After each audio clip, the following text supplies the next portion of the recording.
pasirodo, kad iš viso Švyturys bus tokia vieta kaip Klaipėdos senamiesčio branduolys, kur bus visko. Ir dirbančių žmonių, ir gyvenančių žmonių, daug paslaugų.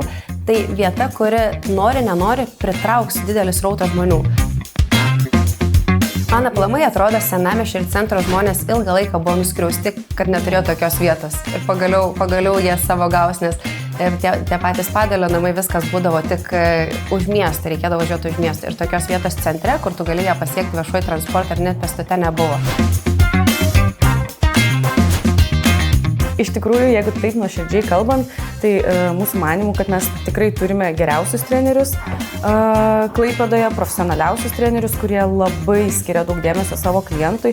Tai nėra tik, kad klientas ateina ir gauna kažkokį kamuoliukų pamėtymą ar ne, ar ten atmušti, kad tik tos kamuoliukus tai reikėtų, bet gauna pilną teoriją, pilną dėmesį iš pačio trenerio, po treniruotės gauna vos nepilną ataskaitą, ką reikia daryti, kaip tobulėti toliau. Iš karto klientas registruojasi sekančioms treniruotėms. Jo, ir Skaikopas kažkaip to kompleksiškumu labai išsiskiria dėl to, kad vienoje vietoje klientas gauna daug paslaugų.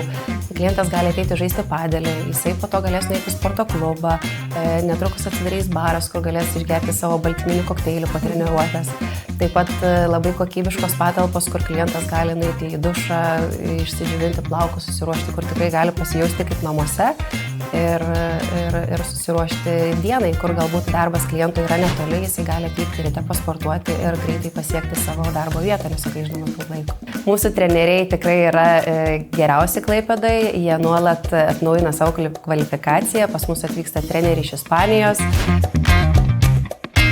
Tai galima vienam korte labai dažnai susirenka, pavyzdžiui, gali būti žaidžia medikas, grožio paslaugų specialistė, mokytojas, iš tikrųjų.